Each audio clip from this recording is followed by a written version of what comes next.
Hello दोस्तों, welcome to my channel GK Educard channel में आप सबका एक बार फिर से हार्दिक स्वागत है। दोस्तों, मेरी ये वीकली क्वेश्चन एंड आंसर्स की सीरीज चल रही है जिसका मैं सेकंड वीडियो लेकर आया हूँ। तो पिछले 2 वीक मिस हो गए थे, इसलिए मैं 18 से 30 अप्रैल तक के इंपॉर्टेंट क्वेश्चंस की सीरीज इंपॉर्टेंट क्वेश्चंस लेकर आया हूँ जो कंपटीशन एग्जाम में पूछे जा सकते हैं। आगे कोशिश करूँगा कि हर वीक मैं वीडियो अपलोड करूँ। तो आपको हर वीक जो है हर वीडियो में 10 से 15 क्वेश्चंस मिलेंगे जो काफ़ी इंपॉर्टेंट कंपटीशन एग्जाम के लिए इंपॉर्टेंट हो सकते हैं। तो दोस्तों चलिए शुरू करते हैं।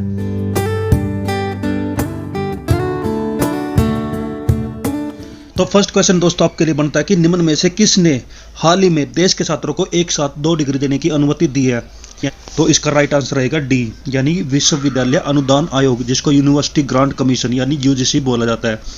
तो इसका एक्सप्लेनेशन ये है, विश्वविद्यालय अनुदान आयोग यूनिवर्सिटी ग्रांट कमीशन यूजीसी ने हाल ही में देश के छात्रों को एक साथ 2 डिग्री लेने की अनुमति दे दी है। ये दोनों डिग्री जो है या तो अलग अलग विश्वविद्यालय से अलग अलग यूनिवर्सिटी से ले सकते हैं या एक ही यूनिवर्सिटी से 2 डिग्री हम ले सकते हैं। वो कैसे ले सकते हैं, या तो एक साथ 2 मास्टर प्रोग्राम ले सकते हैं, या फिर एक डिप्लोमा एक यूजी प्रोग्राम ले सकते हैं, या फिर दोनों बैचलर प्रोग्राम ले सकते हैं। यानी कि आप एक साथ चाहे तो 2 बैचलर डिग्री ले सकते हैं, या फिर 2 मास्टर डिग्री ले सकते हैं, या फिर बैचलर डिग्री के साथ कोई भी डिप्लोमा कर सकते हैं। ये चाहे तो आप एक यूनिवर्सिटी से कर सकते हैं या फिर अलग अलग यूनिवर्सिटी से कर सकते हैं। सेकंड क्वेश्चन दोस्तों आपके लिए बनता है कि पीएम मोदी ने किस राज्य में 108 फीट ऊंची हनुमान मूर्ति का अनावरण किया है। तो इसका राइट आंसर रहेगा गुजरात में। पीएम मोदी ने हनुमान जन्म उत्सव 2022 के मौके पर गुजरात के मोरबी में, कहां पर, गुजरात के मोरबी में राम भक्त की 108 फीट ऊंची मूर्ति का अनावरण किया है। नेक्स्ट क्वेश्चन आपके लिए दोस्तों बनता है, सड़क परिवहन और राजमार्ग मंत्रालय ने हाल ही में कौन सा वेब पोर्टल विकसित किया है। तो इसका राइट आंसर रहेगा ई-डार, जिसका अर्थ होता है ई डिटेल्ड एक्सीडेंट रिपोर्ट। ये एक वेब पोर्टल है जिसमें दुर्घटना मुआवजे के दावों में तेजी लाने में ये पोर्टल मदद करेगा। इसमें नेक्स्ट क्वेश्चन दोस्तों बनता है, विश्व बैंक ने रूस यूक्रेन युद्ध के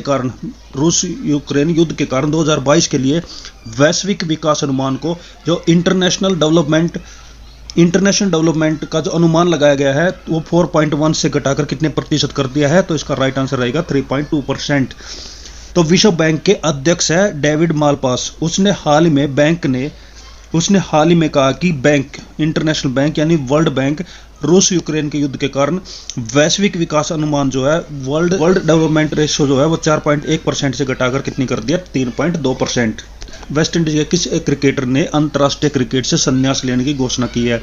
तो इसका राइट आंसर रहेगा कायरन पोलार्ड, जो कि मुंबई इंडियंस की तरफ से खेलते हैं। उसने अंतर्राष्ट्रीय क्रिकेट से संन्यास ले लिया है। कायरन पोलार्ड ने वेस्ट इंडीज के लिए 2007 में डेब्यू किया था। दोस्तों मैं बता देना चाहता हूँ कि वेस्ट इंडीज कोई एक देश नहीं है। नॉर्थ अमेरिका और दक्षिण अमेरिका कंटिनेंट्स के बीच में कुछ छोटे छोटे देश हैं जो मिलकर एक वेस्ट इंडीज देश के नाम से क्रिकेट खेलते हैं। तो वहाँ के क्रिकेटर थे कायरन पोलार्ड, जिसने हाल ही में संन्यास लिया है। नेक्स्ट क्वेश्चन दोस्तों आपके लिए बनता है, विश्व विरासत दिवस 2022 यानी कि वर्ल्ड हेरिटेज डे की थीम क्या है। तो इसकी थीम है धरोहर और जलवायु। प्रत्येक साल 18 अप्रैल को दुनिया भर में विश्व विरासत दिवस यानी वर्ल्ड हेरिटेज डे के रूप में मनाया जाता है। इस दिन को मनाने के पीछे उद्देश्य लोगों को इनकी ऐतिहासिक एवं नेचुरल धरोहर के संरक्षण और महत्व से परिचित करवाना होता है। विश्व धरोहर दिवस 2022 की थीम थी धरोहर और जलवायु। नेक्स्ट क्वेश्चन दोस्तों आपके लिए बनता है कि किस देश ने पोलैंड और बुल्गारिया को रूबल में भुगतान करने में विफलता के कारण गैस की आपूर्ति रोक दी है। तो इसका राइट आंसर रहेगा रूस। यानी कि रूस ने क्या किया कि पोलैंड और बुल्गारिया को प्राकृतिक गैस की आपूर्ति सप्लाई करता है। प्राकृतिक यानी कि नेचुरल गैस जो होती है, जिससे पेट्रोलियम डीजल बनाए जाते हैं, उस प्राकृतिक गैस को बंद कर दिया। क्यों? क्योंकि रूस ने कहा कि ये देश अगर हमें रूबल में भुगतान करेंगे तो हम इनको सप्लाई करेंगे, लेकिन इन देशों ने, पोलैंड और बुल्गारिया ने, ऐसा करने से मना कर दिया है, इसलिए रूस ने कदम उठाना पड़ा। नेक्स्ट क्वेश्चन दोस्तों आपके लिए बनता है, सूचना प्रौद्योगिकी उद्योग संगठन जिसका नाम है नेस्कॉम ने किसको 2022-23 के लिए चेयरमैन नियुक्त किया है। तो राइट आंसर रहेगा कृष्णन रामानुजम। तो सूचना प्रौद्योगिकी उद्योग संगठन नेस्कॉम ने टाटा कंसल्टेंसी के वरिष्ठ कार्यकारी टाटा कंसल्टेंसी क्या है? टाटा कंसल्टेंसी सर्विस, जिसको TCS बोला जाता है, जो कि एक IT कंपनी है, उसके वरिष्ठ कार्यकारी अधिकारी थे कृष्णन रामानुजम, उसको अपनी कंपनी का चेयरमैन नियुक्त किया है।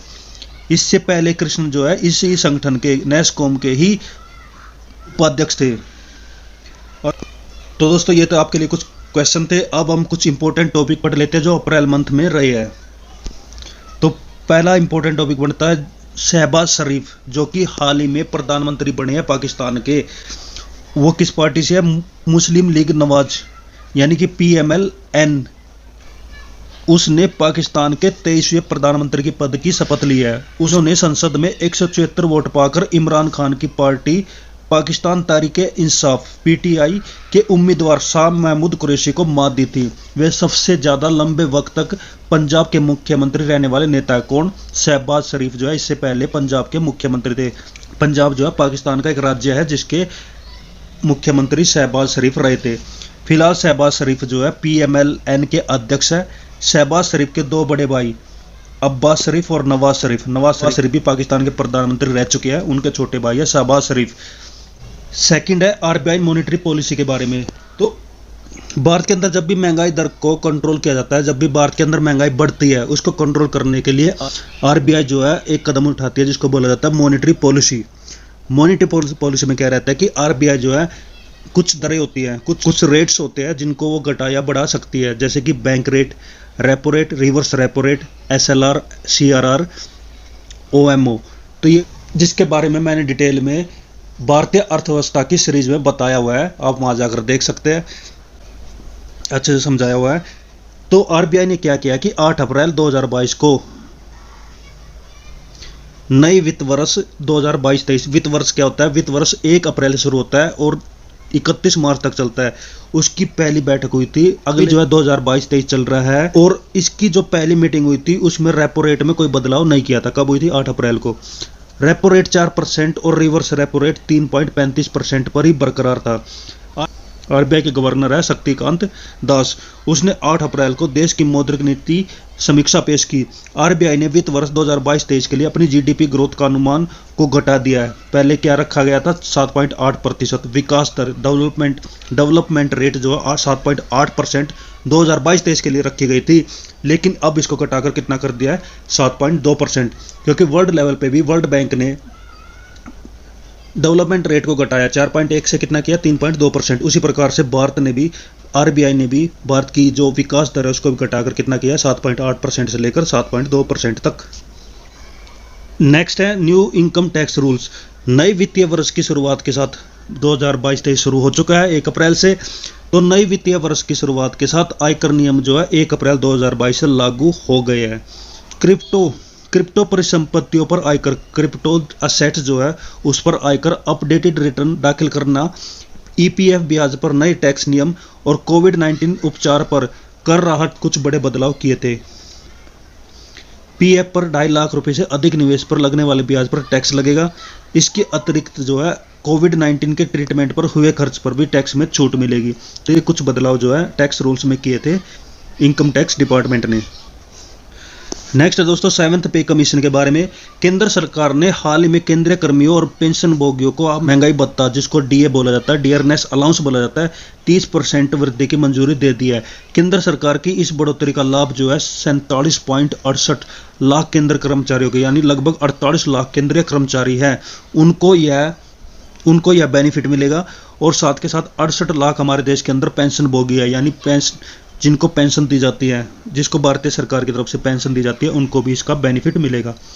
केंद्रीय मंत्रिमंडल 1 जनवरी 2022 से केंद्र सरकार के कर्मचारियों के महंगाई भत्ते और पेंशन भोगियों के महंगाई राहत को 3% बढ़ाने का फैसला लिया है।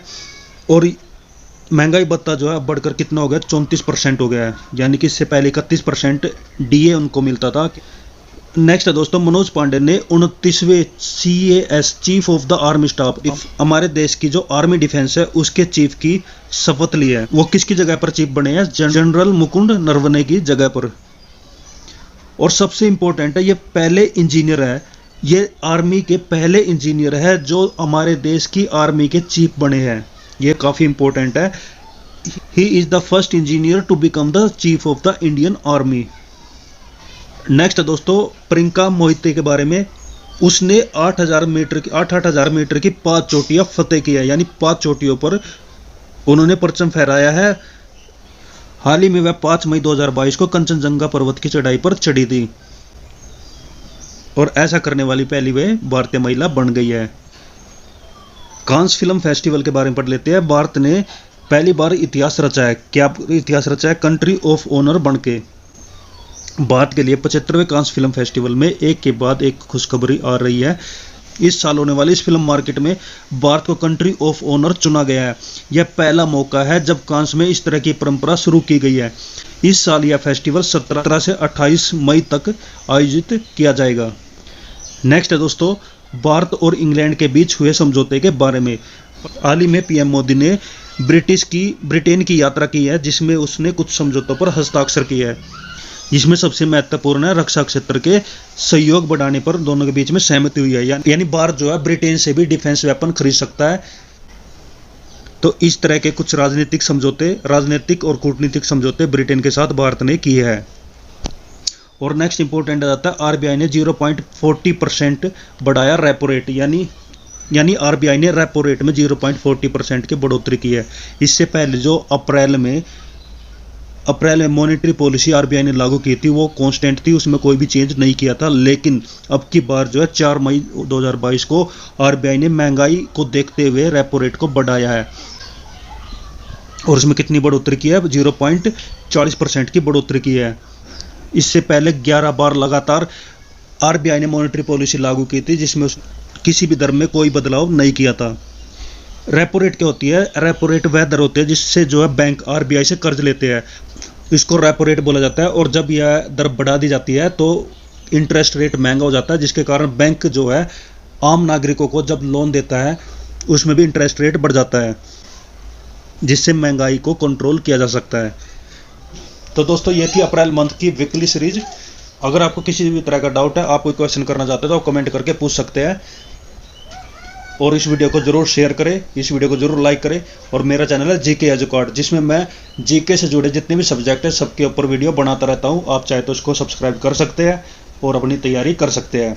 तो थैंक यू दोस्तों, पढ़ते रहिए, मुस्कुराते रहिए और अच्छे से पढ़ाई करिए। मेरी तरफ से बेस्ट ऑफ लक सभी को। Thank you. जय हिंद, जय भारत, वंदे मातरम।